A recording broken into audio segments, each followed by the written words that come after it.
بسم اللہ الرحمن الرحیم۔ محترم ساتھیوں، حجاج بن یوسف کون تھا اور نبی کریم صلی اللہ علیہ وآلہ وسلم نے اس کے بارے میں کیا پیشن گوئی فرمائی تھی، اور یہ گورنر شام کیسے بنا، اور یہ سادات کرام اور صحابہ کرام کو قتل کیوں کرواتا تھا؟ محترم ساتھیوں، حجاج بن یوسف کے بارے میں مختلف تاریخ دان مختلف اور متضاد رائے پیش کرتے ہیں۔ کچھ تاریخ دان کہتے ہیں کہ حجاج بن یوسف بہت ظالم اور سفاک انسان تھا اور یہ سادات کرام اور صحابہ کرام کو بے دریغ قتل کروایا کرتا تھا، لیکن وہیں پر کچھ تاریخ دان یہ بھی کہتے ہوئے نظر آتے ہیں کہ حجاج بن یوسف نے اسلام کی ترقی و ترویج میں اہم کردار ادا کیا، اور وہ سخت گیر تھا، لیکن مسلمانوں کے خلاف سخت گیر نہ تھا بلکہ دشمنوں کے لیے سخت گیر تھا، اور اس نے قرآن مجید میں اعراب بھی لگائے تھے اور یہ قرآن مجید کا حافظ بھی تھا۔ محترم ساتھیوں، حجاج بن یوسف قبیلہ بنو ثقیف سے تعلق رکھتا تھا۔ یہ طائف میں پیدا ہوا اور وہیں اس کی پرورش ہوئی۔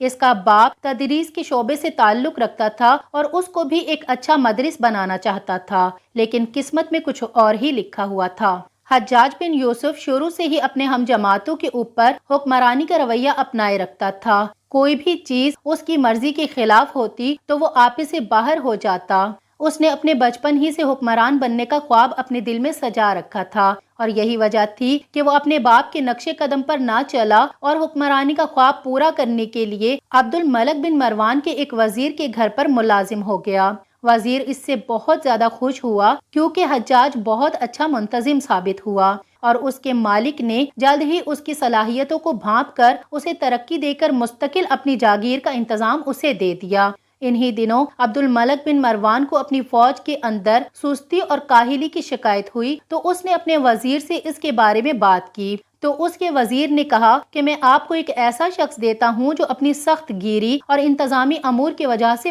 بہت قابل شخص ہے۔ عبد الملک نے کہا، ہاں مجھے ضرور اس کے بارے میں بتاؤ۔ تو اس کے وزیر نے حجاج بن یوسف کو عبد الملک کے پاس بھیج دیا، اور یوں حجاج بن یوسف کا خواب پورا ہوتا نظر آنے لگا اور حکمرانی کی دہلیز کی طرف اپنے قدم بڑھانے لگا۔ عبد الملک بن مروان اس کی صلاحیتوں کا معترف ہو گیا، اور اس نے بہت جلد ہی اس کی سخت گیری کی وجہ سے اپنی فوج میں سستی اور کاہلی کو دور ہوتا ہوا دیکھا تو مستقل طور پر اس کو اپنی فوج کا افسر مقرر کر دیا۔ عبد الملک نے جب عراق پر حملہ کیا تو وہاں اسے مصعب بن زبیر کے خلاف حجاج جیسے سخت گیر اور انتظامی امور پر قابو رکھنے والے سپہ سالار کی ضرورت تھی، چنانچہ اس نے ابن زبیر کے مقابلے پر حجاج بن یوسف کو بھیجا، اور حجاج بن یوسف نے اس کو مایوس نہیں کیا اور اس نے ابن زبیر کا خاتمہ کیا، جس سے عبد الملک بن مروان اس کا مزید متعارف ہو گیا، اور اب اس کو ہر مہم میں اپنے ساتھ رکھنے لگا، اور اس طرح سے یہ اس کا دستے راست بن گیا، اور حجاج بن یوسف کی دیرینہ خواہش پوری ہوئی اور اب وہ حکمران بن چکا تھا۔ حجاج کی سخت گیری اور اس کا غضب و غصہ اور فوج کے اوپر اس کا کنٹرول دیکھ کر اسے خراسان، کوفہ اور بصرہ اور اس سے بھی پہلے اہل حجاز کی طرف گورنر بنا کر روانہ کیا، تاکہ وہ اپنے دہشت اور غضب و غصہ اور قہر کے ذریعے انہی علاقوں میں اموی حکومت کو مضبوط کر سکے۔ امام شافعی رحمۃ اللہ علیہ فرماتے ہیں کہ ایک زمانہ ایسا آئے گا کہ لوگ حجاج بن یوسف ثقفی کے لیے رحمت کی دعائیں کریں گے۔ اس کے دو مفہوم ہیں، ایک تو یہ کہ بعد کے زمانوں میں حجاج سے بھی زیادہ سخت گیر اور ظالم و جابر حکمران آئیں گے جن کی نسبت حجاج کو اچھا سمجھا جائے گا اور اس کے لیے رحمت کی دعا کی جائے گی، اور دوسرا یہ کہ لوگ دینی غیرت سے اس قدر عاری ہو جائیں گے کہ وہ حجاج کے لیے عذر تلاش کریں گے اور اسے اچھا سمجھیں گے، جس طرح گمراہی کے اماموں کے ساتھ لوگوں کا معاملہ ہے۔ حضرت سیدہ اسماء بنت ابی بکر اور زوجہ سیدنا زبیر بن عوام کے بیٹے کو جب حجاج نے بے دردی سے قتل کروا دیا تو وہ بنت ابو بکر کے پاس آیا اور آ کر کہنے لگا کہ دیکھا میں نے تمہارے بیٹے کا کیا حشر کیا، تو انہوں نے کہا کہ اے حجاج ہوش کے ناخون لے، تو بہت ہی بڑی گمراہی میں ہے، تو نے میرے بیٹے کی زندگی تباہ کی ہے اور میرے بیٹے نے تیری آخرت کو تباہ و برباد کر دیا ہے، اور سن کہ رسول اللہ صلی اللہ علیہ وآلہ وسلم نے ہمیں بتایا تھا کہ بنو ثقیف میں ایک بہت بڑا کذاب اور ایک بہت بڑا سفاک ہوگا، کذاب تو ہم نے دیکھ لیا اور رہا سفاک تو میں نہیں سمجھتی کہ وہ تیرے علاوہ کوئی اور ہوگا، اور ہاں میں نے سنا ہے کہ تو مجھے 2 ہزار بند والی کہتا ہے۔ ہاں میں اپنی اس فضیلت پر فخر محسوس کرتی ہوں، میں اپنی اس فضیلت پر فخر محسوس کرتی ہوں کہ 1 ہزار بند وہ تھا کہ جس میں نبی کریم صلی اللہ علیہ وآلہ وسلم کا کھانا باندھ کر غار ثور میں لے جایا کرتی تھی، اور دوسرا ہزار بند وہ ہے جس سے کوئی بھی عورت آزاد نہیں رہ سکتی۔ یہ سن کر وہ وہاں سے اٹھ کھڑا ہوا اور انہیں کوئی جواب نہ دے سکا۔ صحیح سند کے ساتھ مسند احمد کی روایت میں ہے کہ رسول اللہ صلی اللہ علیہ وآلہ وسلم فرماتے ہیں کہ ثقیف میں 2 بڑے قذاب پیدا ہوں گے کہ جن میں سے پہلا دوسرے سے زیادہ بدترین ہوگا اور وہ سفاک ہوگا۔ حجاج نے ابو بکر صدیق رضی اللہ تعالی عنہ کی بیٹی، زبیر بن عوام رضی اللہ تعالی عنہ کی بیوی، ام المومنین حضرت عائشہ صدیقہ رضی اللہ تعالی عنہ کی بہن، ہجرت کے موقع پر رسول اللہ صلی اللہ علیہ وآلہ وسلم کی مددگار صحابیہ حضرت اسماء رضی اللہ تعالی عنہ کو دھمکی دیتے ہوئے کہا کہ یا تو تم میرے پاس آ جاؤ گی یا پھر میں تمہارے پاس ان لوگوں کو بھیجوں گا جو تمہیں تمہارے بالوں سے پکڑ کر گھسیٹتے ہوئے لے آئیں گے۔ حجاج بن یوسف کی بے باکی اور سفاکیت اس قدر بڑھی کہ اس نے مکہ کی ناکہ بندی کر کے غزائی بحران پیدا کر دیا اور سنگباری کی۔ جب شامی خانہ کعبہ کی حرمت کی وجہ سے ہچکچاتے تو حجاج خود سنگباری کرتا تھا۔ اس مہم میں اس نے انتہائی سفاکی کا مظاہرہ کر کے عبداللہ بن زبیر کو شہید کر ڈالا اور ان کی لاش کو کئی روز تک پھانسی پر لٹکائے رکھا۔